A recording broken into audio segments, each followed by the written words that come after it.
Millions, Seneg and Feven, are happy, and together they feel safe again. Their parents are from Eritrea and the family found shelter in Sweden. Another reason to be cheerful. The temperature's gone up from -40 to -20. For here we are above the Arctic Circle in a tiny place called Riksgränsen, a Swedish village in the far north. The next town is a 2-hour drive away. Never mind, the girls just love winter in Europe. This is the first time we're seeing snow. It's amazing, but it's too cold. We're not used to it. I like cold. She likes cold. I like cold. I want to play with him, and I want to play with you also.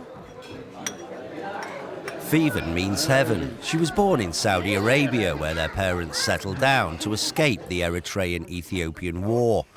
There are 6 children. Their father worked for 15 years as a taxi driver in Saudi, an Islamic country. The family are Christians. Feven and her sister Sneg learned about Christianity in secret at home in their parents' language, Tigrinya. At school, they had to learn and recite the Quran by heart in Arabic. The girls felt the pressure to convert. They say for me, you will be Muslim, like this. They say Christian go in fire and Muslim go to God. We're Christians, but when you go out of the house without a veil, the police arrest you and take you to prison, where you stay for many days. My experience about Saudi Arabia, actually, it's very hard to live there because of their religion, and they don't treat you good. It's like when you're walking on the street and, you know, they curse and all that. And at school, they don't teach us for like 2 years or something. They make you stop going to schools. 1-year-old Sarah is everybody's darling. After a grueling trip from Saudi Arabia to Turkey, Greece and further north to Sweden, the family looks back without the burden of religious pressure. Decorating their shelter with the few items they rescued from their home is a picture of Jesus Christ. Before the children were born, at that time, life in Saudi Arabia was okay, a bit better, but for some years it's been getting worse. There are cases of groups that started to kidnap Christian teenagers and rape them. It could have happened to my daughters. I decided to leave the country and try to find a secure environment. Because of my pregnancy, I was sick during the journey. I was very tired. I felt really bad. I had to throw up all the time because of the baby in the boat, on the water. I couldn't stand it. I was vomiting. As many as 163,000 refugees made their way to Sweden last year. Quite a challenge for the sparsely populated country, and more are on the way. However, Sweden is beginning to go cool on refugees. Public opinion has turned frosty.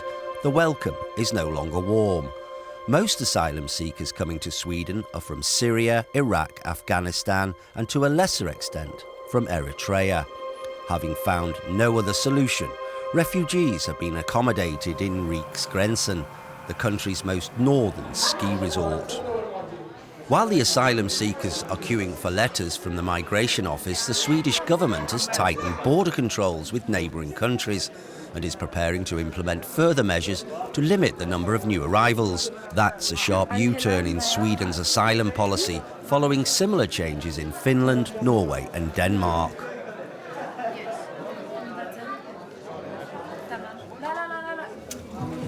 In the kitchen, we meet 4 friends who made their way to the Arctic Circle from Syria and Iraq: Ali, Mogdad, Weral and Wella. They're concerned about the changes in Swedish legislation. They're worried. They travelled first, ahead of their children, with most of the kids back home. But Swedish laws on family reunification are getting tougher. I left Iraq 3 years ago because I was threatened. First I went to Jordan. I asked the United Nations for protection and possibilities of going to Australia, France, Italy, or to Canada or other countries. I tried everywhere, but nobody let me in. Finally, I got to Sweden. It's my second home country now. The most important point is to get the resident permit and then bring my family and my children here. Then I'll start to think about building a new future and finding work. Just give me 5 years in Sweden and I'll have a real reputation. I will have developed 50 special chicken recipes, 50 special recipes, because I'm really good at cooking chicken. This new life will bring a real change. I will be the master of chicken recipes. That's my dream. My chicken recipes will make my name. They blew up our restaurant 3 times in Baghdad. Every time there was major damage. Every time we changed the name of the restaurant. Old Caliphate, they bombed it. The Moon of the Hashemites, they blew it up. We rebuilt the family restaurant a 3rd time, but it was destroyed again. My uncle is the owner. It was attacked 3 times. Now it's rubble. Totally destroyed. Later, in the hotel lobby, Weller shows a video from Baghdad. His 3rd child, a daughter, was born on January the 1st. She will soon join him. However, the changes in the law will apply to extended family members.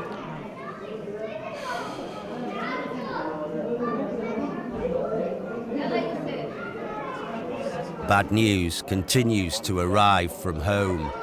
A cousin killed, friends dead. It's hard to take. This is Ghafor and his daughter Pareya from Afghanistan. They're skiing for the first time in their lives. All winter long, they've experienced days without any sunlight. Today, they're happy. The sun is shining, at least for 2 hours. This family made it from Kandahar to Riksgränsen.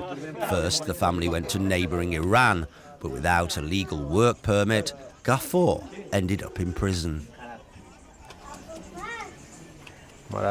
They took me from the room to the courtyard, and officers started kicking and punching me, calling me a liar.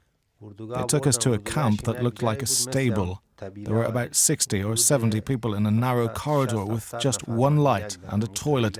It was an open space and I slept just beside the toilet. We're all the same human beings. We all have the same human rights and we all should respect each other as human beings. We're from the same kind. There's no difference between us. We have our roots elsewhere. We don't want to leave our home country, but we have to. All those people migrating are doing it out of desperation and misery. Today is a big day for the family. They are being relocated. Since November, the Swedish Migration Agency has been unable to offer shelter to all asylum seekers. They ask refugees to arrange their own accommodation. Families with children get priority for housing. The 600 refugees having found temporary shelter at Riksgränsen have been redistributed all over Sweden. In mid-February, the skiers arrive, and Ghafor, Forazan and Pareya take the early afternoon train to Hoting.